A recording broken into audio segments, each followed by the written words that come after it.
Hola, buenas tardes. Espero que aún queden algunas neuronas despiertas después del almuerzo y las largas y muy buenas presentaciones que hubo.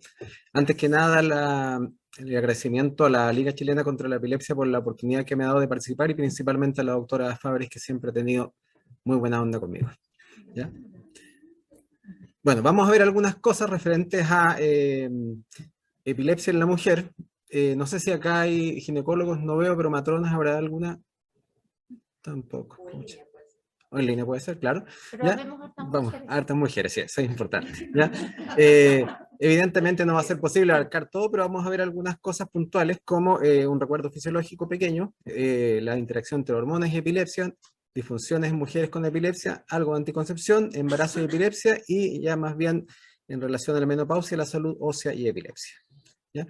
Para partir vamos a recordar que evidentemente esto es cíclico, los ciclos menstruales en la mujer parten con la descarga de la hormona liberadora de gonadotrofina, el GnRH, que se descarga desde el hipotálamo hacia la hipófisis anterior, produciendo la secreción por la hipófisis anterior de la hormona folículo estimulante y la hormona luteinizante, ya que van a llevar a la maduración folicular, posteriormente al día 14 la ovulación, y concomitantemente van a hacer que se vayan produciendo estrógenos y progesterona dependiendo del ciclo menstrual, dependiendo del día del ciclo que tengamos, ¿ya?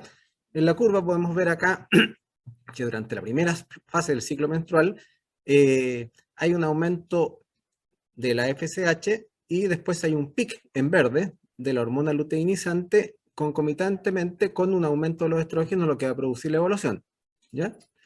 Posteriormente, durante la segunda fase del ciclo menstrual, va a haber un aumento progresivo de la progesterona que posteriormente va a caer y va a provocar la menstruación. Esto tiene relevancia, de manera sucinta, está resumido ahí. La primera fase del ciclo va a ser la fase folicular, un aumento progresivo de los estrógenos. El día 14 va a haber el pic del LH que va a provocar la ovulación, y la segunda mitad del ciclo, en la fase lútea, va a haber una elevación de los niveles de progesterona, ¿ya? Esto va a tener importancia porque van a haber algunos cambios en ciertas mujeres que tienen epilepsia en relación a su frecuencia de crisis, ¿ya? Existe una interacción bidireccional entre hormonas y epilepsia, ¿ya? La epilepsia, como vamos a ver después, tiene algunas implicancias, las descargas, sobre la producción hormonal, y las hormonas también van a tener una interacción sobre un aumento o, dependiendo de la hormona, una disminución de las crisis, ¿ya? Así, por ejemplo, los estrógenos en general van a ser proconvulsivantes. La progesterona va a ser en general anticonvulsivante, ¿ya? Y la testosterona, dependiendo qué metabolito de la testosterona exista, predominantemente, si son estrógenos, va a ser proconvulsivante, o si son andrógenos alfa reducidos, va a ser anticonvulsivante, ¿ya?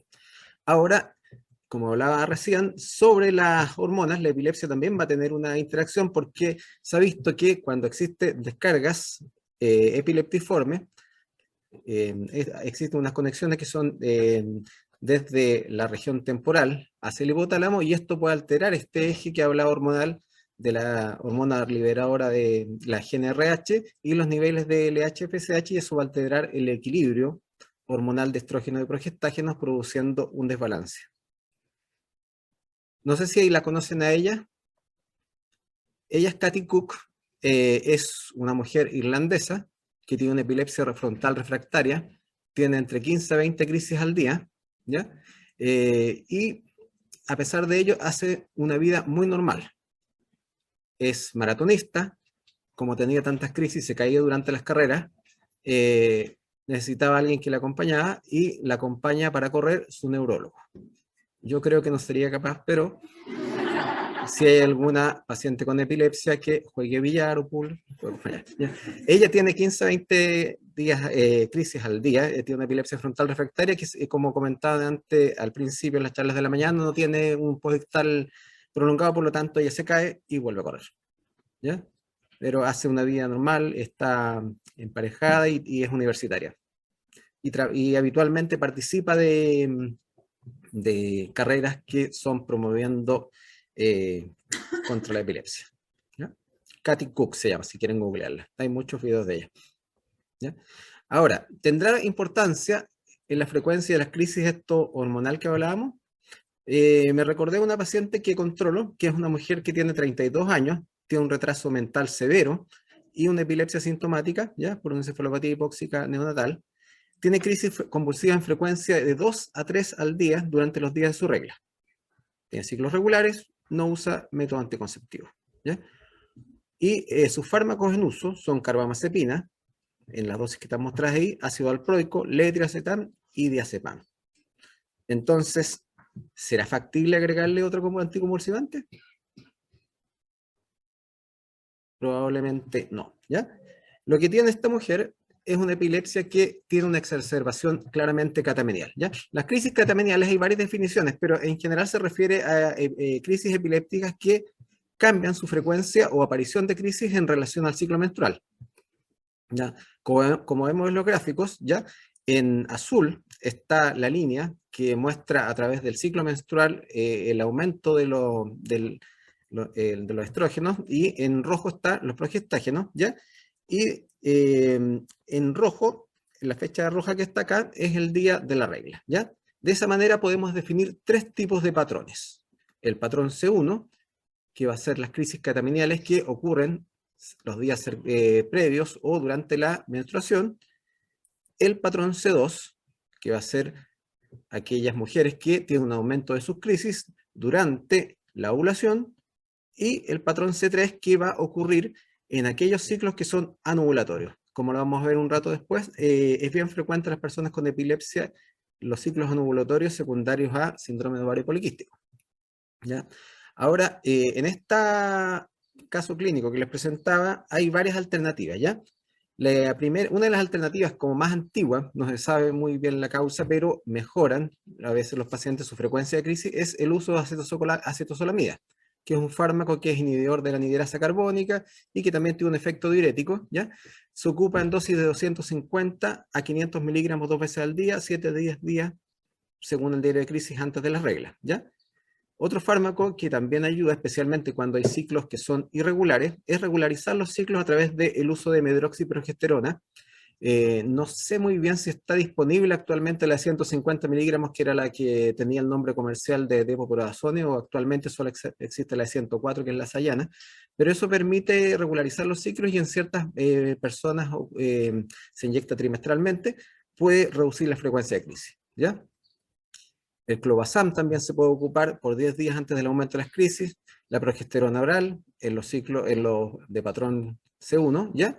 Y también en algunas publicaciones se lee que puede realizarse un aumento de los fármacos, aquí me van a tirar las orejas porque puse antiepilépticos, anticrisis, ¿ya?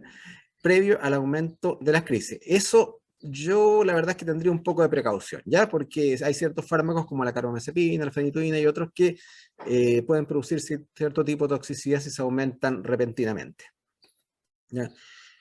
Hay un esquema en un artículo publicado este año en el cual se pueden ver un enfrentamiento dependiendo si los ciclos son regulares o irregulares, ¿ya? En los ciclos irregulares se podría llevar a regularizar el ciclo a través, o suprimir el ciclo a través de la inyección de medroxiprogesterona, ¿ya? Inyectable cada 3 meses. En los ciclos regulares, ¿ya? Se puede ocupar progesterona o clobazam o acetosolamida o combinaciones de lo siguiente, de lo que estaba mencionando, ¿ya? Habitualmente cuando hay muchos tipos de terapias para una misma cosa es que no funcionan todas bien, y habitualmente lo que se hace, o lo que hago yo al menos, es ir viendo caso a caso con lo que le va mejor al paciente, ¿ya? En mi experiencia, generalmente cuando son ciclos, cuando son perimenstruales, la acetosolamida anda bien, y cuando hay ciclos irregulares con medroxiprogesterona he tenido regulares resultados, ¿ya?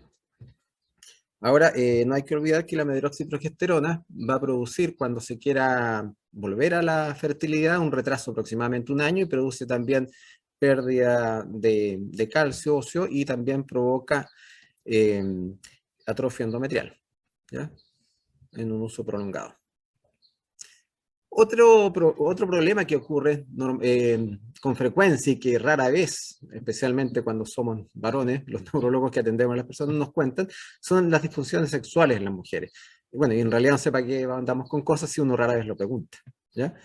Alrededor de un 14 hasta la mitad de todas las mujeres con epilepsia tienen disfunciones sexuales, ¿ya? Un 30% refiere a disminución de la libido y se ha demostrado que en algunos estudios hay un insuficiente flujo sanguíneo genital, lo que puede condicionar dispareunia, ¿ya? ¿Qué cosas podría hacer uno? Quizá podría ayudar a considerar los fármacos y las enfermedades asociadas porque con frecuencia existe comorbilidad del ánimo, en el cual uno ocupa inhibidores de la recaptación de serotonina, como sertralina, como fluoxetina u otros, que van a disminuir la libido, y el fenobarbital, que todavía sigue siendo un fármaco bastante usado, también va a producir eso, ¿ya? Con la idea de, si existe esta disfunción, intentar cambiarlo, ¿ya?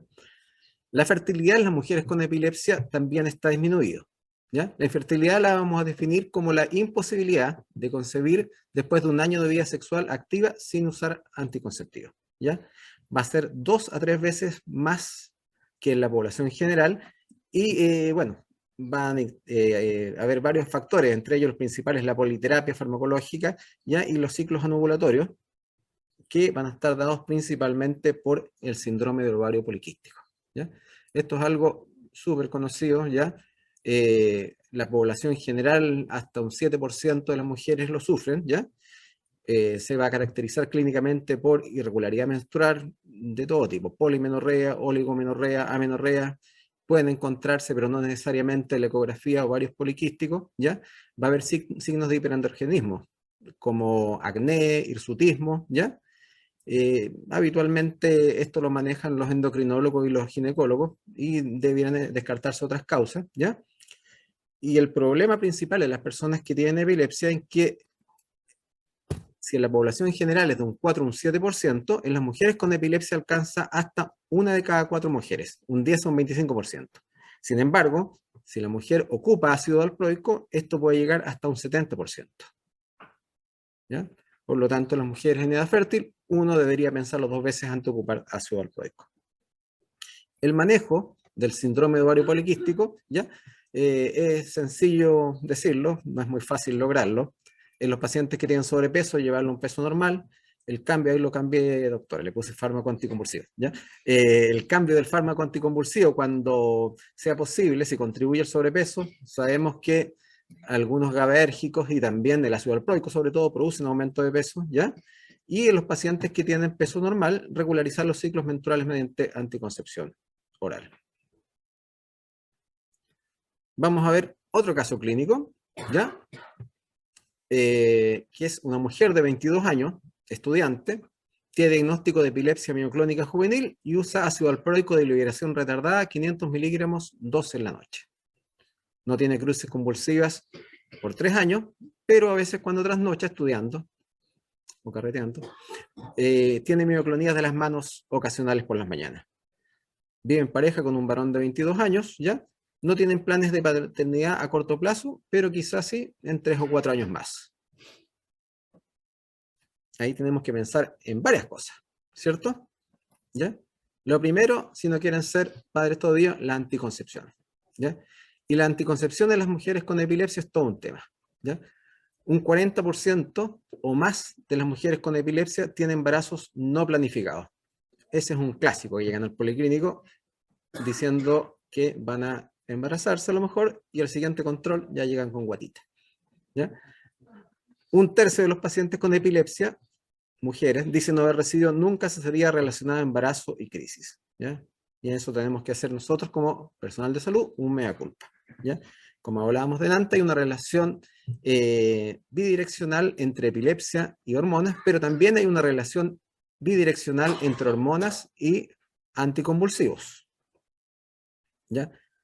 Las opciones anticonceptivas en mujeres con epilepsia, acá están prácticamente todas las opciones que son de tipo hormonal, y la gracia que tiene esta publicación es que son datos obtenidos no de estudios clínicos controlados, sino que de la vida real, ¿ya?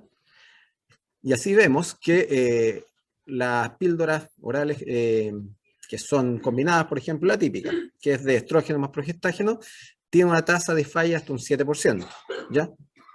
Al igual que los parches dérmicos, ¿ya? El anillo vaginal, las píldoras de progestágeno, ¿ya? Los implantes de progestágeno, como el conocido, ya se me olvidó hasta el nombre. ¿Ah? Ese mismo. Ahí tiene un usuario de eso. Tiene una tasa bien baja pero me ha tocado ver algunas mujeres que tienen falla con el subdérmico, ¿ya? Con el implanon, ¿ya? Lo que les conversaba respecto de la medroxiprogesterona inyectable cada 3 meses tiene una tasa de falla de un 4%, pero tiene el problema que puede reducir la mineralización ósea y también cuesta después que se logre la fertilidad. Ahora, la gracia que tiene estos implantes, esta inyección trimestral, que prácticamente no tiene interacciones con ningún anticonceptivo y ningún anticonceptivo tiene interacciones con ellos, ¿ya? Vamos a ver después, normalmente cuando tenemos anticonceptivos en microdosis, que lo más ocupado lejos siguen siendo las pastillas, ¿ya? Y el problema principal que ocurre con la anticoncepción hormonal es que con los fármacos, como hablaba hace poco Alfonso, que se llaman inductores enzimáticos, que son los más antiguos, la carbamazepina, la fenitoína, la primidona, el fenobarbital, se reduce la eficacia de los anticonceptivos casi a la mitad, ¿ya? Por lo tanto, uno en presencia de esto ocupa otro método anticonceptivo o cambia el anticonvulsivante porque si no va a haber una falla, ¿ya? Pero también hay algunas interacciones, como vamos a ver a continuación, de los anticonceptivos sobre los fármacos anticonvulsivantes, ¿ya?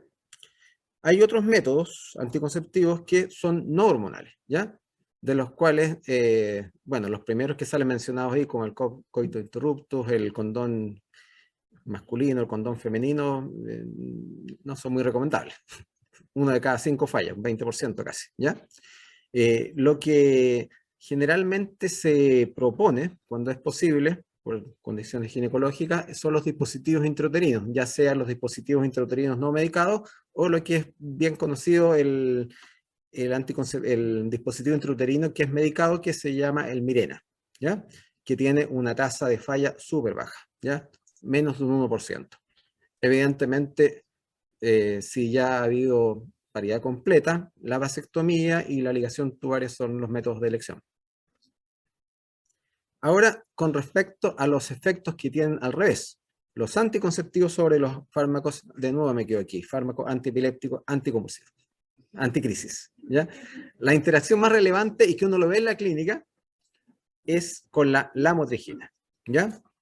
Ocurre que la lamotrigina se metaboliza principalmente a nivel hepático, ¿ya? Y los anticonceptivos que tienen etinilestrandiol producen una inducción de la glucorinización, está mal escrito ahí, glucorinización hepática, y van a bajar alrededor de un 50% los niveles de la lamotrigina. ¿En qué se traduce eso?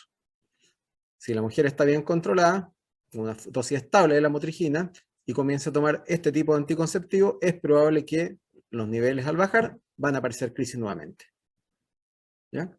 Al revés, si la mujer está tomando anticonceptivos y lamotrigina, anticonceptivos hormonales con etilenilestradiol, y está estable por un tiempo, y uno retira los anticonceptivos, es probable que los niveles van a aumentar al doble y pueden aparecer toxicidad, ¿ya?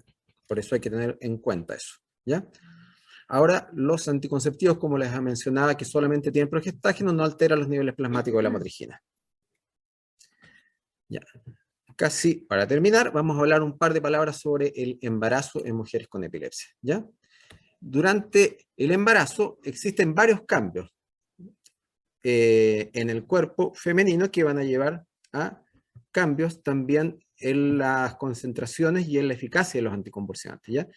De hecho, como hay un aumento del volumen de distribución, hay un aumento del volumen plasmático o hay una reducción relativa de la albúmina, va a bajar la concentración de los fármacos anticrisis con alta unión a proteínas. Por lo tanto, deberíamos hacer un ajuste, ¿ya? También se incrementa el volumen de la filtración renal, ¿ya? Un aumento en el flujo sanguíneo renal va a reducir los niveles de levetiracetam, que es un fármaco súper usado en la actualidad y que se metaboliza prácticamente nada, sino que se elimina sin cambios el 100% casi a nivel renal, ¿ya? Por lo tanto, también deberíamos ahí ajustarlo. ¿ya? Evidentemente, durante especialmente la primera o segundo trimestre del embarazo, va a haber náuseas y vómitos, y eso va a inhibir o va a reducir la absorción de los fármacos anticrisis, ¿ya? Va a haber un aumento en el metabolismo hepático que va a hacer caer los niveles de algunos fármacos, y también lo que uno ve habitualmente, especialmente cuando la mujer se da cuenta de que está embarazada, ¿qué cosa es lo que hace con los medicamentos? Los deja de tomar, ¿ya? Y eso es un error, porque es mucho mayor la posibilidad de que, producto de un aumento de las crisis o incluso un estado epiléptico, vaya a haber un daño en el feto, ¿ya? En el embrión, que si la mujer lo sigue tomando y se hace algún ajuste, ¿ya? Ahora, lamentablemente lo que nos toca ver a nosotros también acá es que muchas veces las mujeres, cuando van a su centro de salud, les menciona el personal de salud que debe suspender el medicamento, ¿ya? Eso no es algo inhabitual. Entonces, el embarazo de la mujer con epilepsia, como conversaba delante la doctora Fabre, debiera ser planificado.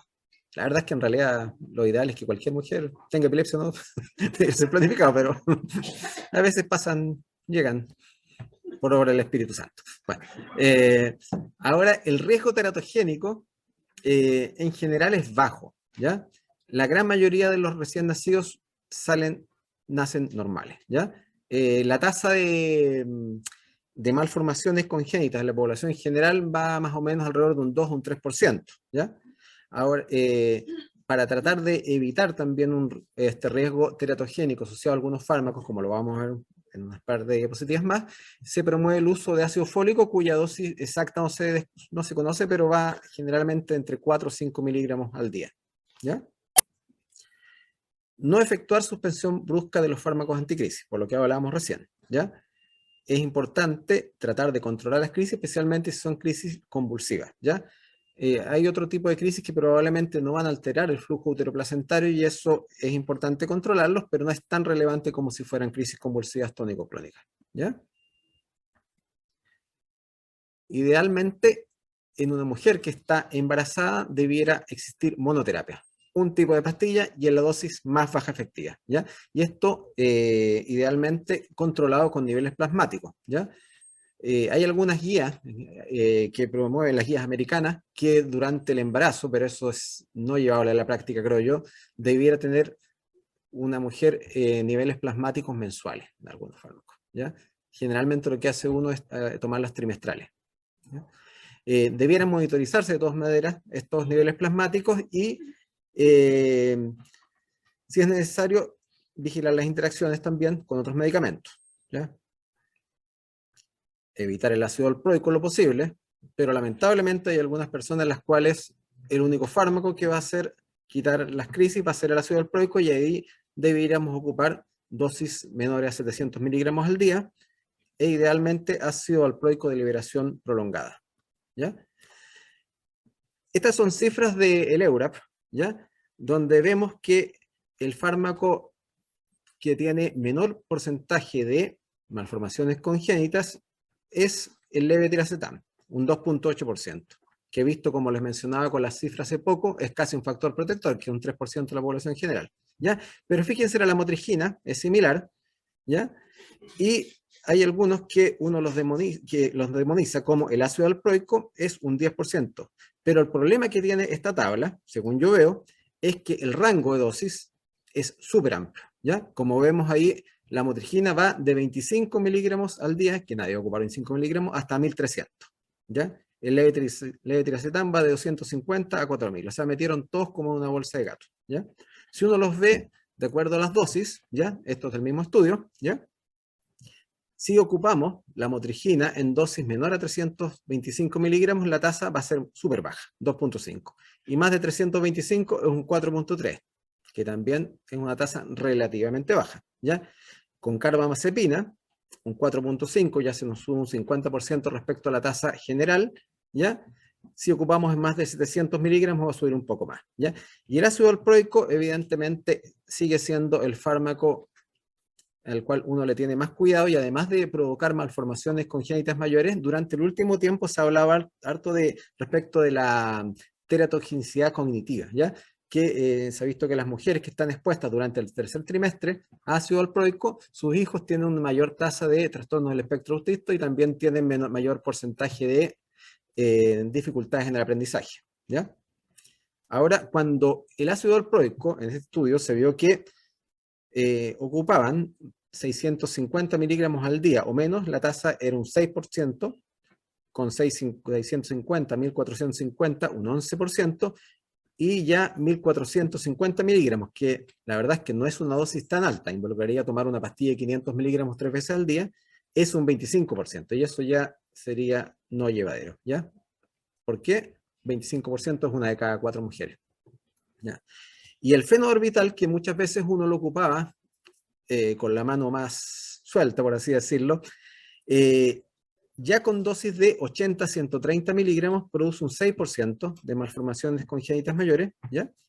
Y más de 130 miligramos al día, que sería como una pastillita y media nomás, un 12%, ¿ya? Ahora, hay que poner un poco de ojo respecto también a la definición de malformación congénita mayor, porque aquí también se colocan el labio leporino, las malformaciones cardíacas y las hernias inguinales, ¿ya? Cosas que no son tan relevantes a veces. La malformación congénita mayor se define como aquella que requiere una cirugía antes del año de vida, ¿ya? Entonces, muchas veces probablemente se engloban muchas más cosas, ¿ya? Ahora, si vemos acá en esta tabla, acá también está estratificado por miligramos al día, ¿ya? Y vemos que siguen siendo los fármacos más, por así decirlo, seguros. La lamotrigina, en dosis menor a 325 miligramos, que es la primera que sale a la izquierda suya, y el levetiracetam, ¿ya? El fenoorbital dice ahí que es seguro, pero una dosis de 80 miligramos al día no se va a ocupar jamás, ¿ya? Y por otro lado, como veíamos acá también en la tabla anterior, los que van a provocar más problemas van a ser el ácido valproico sobre 1400 miligramos al día y el fenoorbital sobre 130, ¿ya? El fenoorbital 130 miligramos es una dosis normal, habitual. Generalmente uno ocupa entre 100 hasta 200 miligramos, algunos pacientes 300, que es mucho, pero 130 es una dosis alta. Por lo tanto, ojo con el fenoorbital. Bueno, y para terminar, a ella la conocen. No, pero pura gente joven acá. ¿Ah? ¿Y con quién estuvo casada la Melanie Griffith? Antonio Banderas. ¿Ves? Estoy viejo yo. Estuvo casada inicialmente con Don Johnson, de Miami Vice. Bueno, la Melanie Griffith también tiene epilepsia, ¿ya? Y ella ya está en una etapa en la cual debería cuidar sus huesitos. Por lo tanto, vamos a hablar un poco de salud ósea, ¿ya? Ya. El riesgo de fractura en personas con epilepsia es 2 a 6 veces mayor que la población general. Y esto está dado por alteración del metabolismo óseo, dado por los fármacos, ¿ya? Una disminución de la densidad ósea por lo mismo, pero también por las caídas, ¿ya? Y estas caídas pueden ser provocadas tanto por las crisis como por la pérdida de equilibrio por fármacos. Hay hartos fármacos que producen sensación de desequilibrio y mareo, y eso uno lo ve día a día, ¿ya? El riesgo de osteopenia y osteoporosis en mujeres, especialmente en la menopausia, menores de 40, ocurre cuando, especialmente en las mujeres con epilepsia, porque hay un porcentaje mayor de menopausia precoz en menores de 40 años, que es de un 14%, versus la población general, que es un 4%, y también por la acción de los fármacos anticonvulsivos inductores sobre la vitamina D, que hacen que los niveles de vitamina D bajen, ¿ya? Ahora, si ustedes ven esta tabla, la verdad es que sigue también saliendo bien parada la lamotrigina, que no actúa sobre la pérdida mineral ósea, ¿ya? Y otros fármacos que prácticamente no tienen interacciones farmacológicas, como el levetiracetam, pudiera ser que afecten, ¿ya? Y el topiramato, eso dependiendo también de la dosis, ¿ya? Topiramato en dosis altas sobre 300, 400 miligramos es inductor enzimático, ¿ya? Pero todo el resto se ha visto que ayudan a desmineralizar el hueso. Y lo que podemos hacer nosotros, de acuerdo a las recomendaciones, es en las mujeres sin osteopenia y evidentemente sin osteoporosis, ¿ya? Controlar los niveles de calcio y vitamina D 1 o 2 veces al año, ¿ya? a través de una densitometría ósea, ¿ya? Suplementar con calcio 1200 miligramos al día y vitamina D más de 600 miligramos al día. Hacer ejercicios con pesas, ¿ya? Y evidentemente dejar de fumar, limitar el consumo de alcohol y el exceso de cafeína, que son factores que sabemos promueven la osteoporosis. Ahora, cuando ya existe osteopenia u osteoporosis, la dosis de vitamina D que se sugiere en personas con epilepsia serían 2000 unidades al día, modificar los estilos de vida a fin de evitar las caídas y fracturas. En algunos casos, cuando sea posible, si es que tenemos un fármaco que claramente es inductor enzimático y está aumentando el riesgo de osteoporosis, cambiarlo, si es posible, ¿ya? En algunos casos usar bifosfonatos, ¿ya? Como el alendronato u otros, y considerar el uso de terapia de reemplazo hormonal. Ahora estos últimos dos puntos sería mejor quizá derivarlo al endocrinólogo.